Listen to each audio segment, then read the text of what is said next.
আসসালামু আলাইকুম। আমি আজকে দেখাবো লইট্টা শুটকির মাথা দিয়ে কচু পাতার ভর্তা রেসিপি। আমরা কিন্তু লইট্টা শুটকিটা সবাই কম বেশি পছন্দ করে থাকি। আর শুটকি মাছ হলে তো কোনো কথাই নেই, তাই না? শুটকি মাছ ভর্তা বলুন বা কষা ভুনা যাই বলুন না কেন। আর লইট্টা শুটকিটা দেখা যায় বেশিরভাগ মাথাগুলা ফেলে দেয়, কিন্তু এই মাথা দিয়ে যে এত মজার স্বাদের একটা ফ্লেভারের ভর্তা বানানো যায়, আমি আজকে সেই ভিডিওটা আপনাদের সাথে শেয়ার করব। এখানে উপকরণ হিসেবে নিয়েছি কাঁচামরিচ, শুকনো মরিচ, পেঁয়াজ কুচি আর গোটা রসুন। আর নিয়ে নিয়েছি কিছু কালিজিরা, কারণ কালিজিরা দেখা গেছে এই কালোজিরাগুলো দিয়ে কচু পাতা ভর্তা বানাতে গেলে একটু লাগে, তা না হলে দেখবেন কচু পাতাটা একটু অন্যরকম মাত্রা মাত্রা কি ঝাঁঝালো মনে হয়। সেই জন্য কালো জিরাটা দিলে ফ্লেভারটা 4 গুণ বেড়ে যায়, একদম 2 গুণ না 4 গুণ। সত্যি একবার বানিয়ে খেয়ে দেখুন। আমি এখানে কচু পাতাগুলো ছোটো ছোটো করে কেটে নিয়েছি, দেখতেই পাচ্ছেন। তারপরে পরিষ্কার পানি দিয়ে সুন্দর করে একদম ধুয়ে নিব। আর আপনারা যদি চান তাহলে কচু পাতাগুলো বড়ও রাখতে পারেন। আমি ছোট করে কেটে নিলাম যেন বাটতে সুবিধা হয়, সেই জন্য। ভালোভাবে পরিষ্কার করে এখন আমি এগুলো একটা সাজিতে ঝরা দেব, যেন পানিটা না থাকে। কারণ আমি এগুলো সবই একসাথে করে তেলে ভেজে নেব, সেজন্য পানিটা ঝরা দিলাম। তা না হলে পানিটা থাকলে দেখা গেছে ভাজার সময় আরও পানি উঠবে, স্যাঁতসেঁতে হয়ে যাবে, শুকনো শুকনো আর কি, আপনার ভর্তাটা বানাতে কষ্ট হবে। তারপর আমি কড়াইতে তেল দিয়ে দিলাম, তারপর দিয়ে দিলাম শুকনো মরিচ। আর শুকনো মরিচটা আগে ভেজে নেব, তা না হলে দেখা গেছে পেঁয়াজের সাথে শুকনো মরিচটা ভেজে নিতে অনেক দেরি হয়। আর শুকনো মরিচটা যদি ভর্তার সময় ভালোভাবে ভাজা না হয়, তাহলে দেখবেন যে শুকনো মরিচটা বাটার সময় খুবই কষ্ট হয়। তারপর আমি মাথা দিয়ে সব কিছু একসাথে উপকরণ দিয়ে সবগুলো মিক্স করে তেলে ভেজে নেব। আর দিয়ে দিব একটু লবণ। একসাথে করে যতক্ষণ না পর্যন্ত কালার আসে ততক্ষণ পর্যন্ত ভেজে নেব। কালো জিরাগুলোও কিন্তু এখানে আমি দিয়ে দিয়েছি।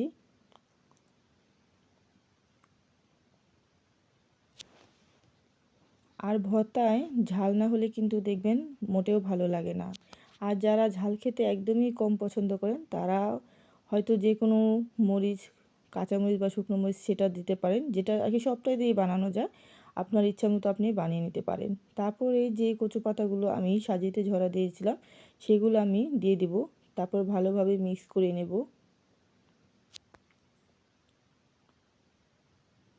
এগুলো কিন্তু দেখাচ্ছে অনেকগুলা, কিন্তু এতগুলা কিন্তু থাকবে না, একদম নরম হয়ে গলে যাবে, অল্প হয়ে যাবে। আস্তে আস্তে সবগুলোই মজে গেল। আর আমি একটু ঢাকনা দিয়ে ঢেকে দিয়েছিলাম অফ ক্যামেরায়। তারপর দেখুন একদমই কিন্তু অল্প হয়ে গেছে, এখানে আরও অল্প হয়ে যাবে যখন একদম এই পাতাটা ভাজা ভাজা হয়ে যাবে। আর কচু পাতার ভর্তা কিন্তু আমরা ভীষণ পছন্দ করে থাকি, কিন্তু আমি আজকে এই লইটা শুটকির মাথা দিয়ে কচু পাতার ভর্তা করব। আপনারা বাড়িতে একবার হলেও ট্রাই করে দেখবেন যে এর ফ্লেভারটা কীরকম। আপনারা যদি এরকম মজা খেয়ে বুঝেন, তাহলে দেখবেন আর লইটা শুটকির মাথা ফেলে দেবেন না, সাথে সাথে ভর্তা বানাতে চলে যাবেন। তারপর এগুলো শুকনো করে একদম যেন পানি না থাকে, সেই জন্য ভালোভাবে নেড়ে চেড়ে নেব। প্রায় কিন্তু পানি নাই, শুকিয়ে গেছে, দেখতেই পাচ্ছেন। তারপর আমি ছেনির সাহায্যে একটু চারদিক ছড়িয়ে দিলাম, যাতে পানিটা তাড়াতাড়ি টেনে নেয়। এখানে কিন্তু পানি নাই, তারপরও শাকটা দেওয়ার পরে হালকা পরিমাণে একটু উঠতে পারে। আর তেল তারপরে ভাজা হয়ে গেলে আমি নামিয়ে নেব পাটায়। আমি পাটায় সুন্দর করে অল্প অল্প করে ভর্তাগুলো বেটে নেব।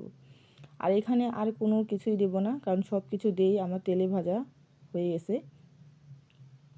আমি কিন্তু এগুলো সয়াবিন তেল দিয়ে ভেজে নিয়েছি। আর আপনারা যদি চান তাহলে সরিষার তেল দিয়েও ভেজে নিতে পারেন। তারপরে অল্প অল্প করে সুন্দর করে বেটে নেব, একদম যেন মিহি হয়ে যায়, মিহি করে বেটে নেব।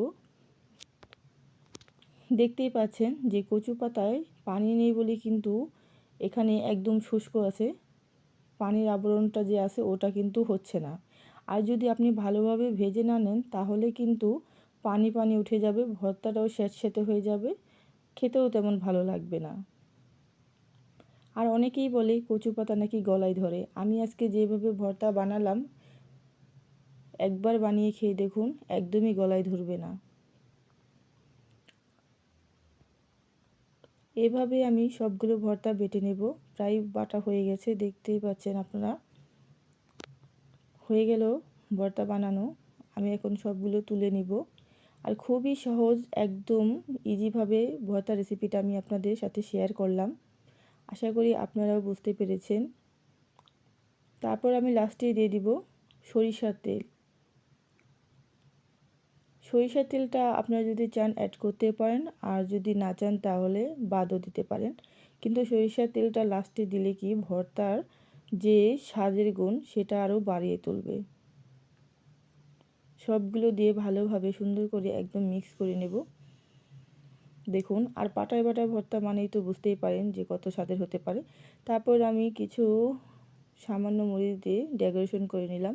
আর আমার এই ভর্তার রেসিপিটি আপনাদের কাছে কেমন লাগলো, এই লইটা শুটকির মাথার ভর্তা রেসিপি যদি ভালো লেগে থাকে তাহলে লাইক কমেন্ট করতে ভুলবেন না। আর এইভাবে একবার বাড়িতে পরিবারের সবাইকে বানিয়ে খাওয়ান, অবশ্যই প্রশংসার উপযোগী হয়ে তুলবেন।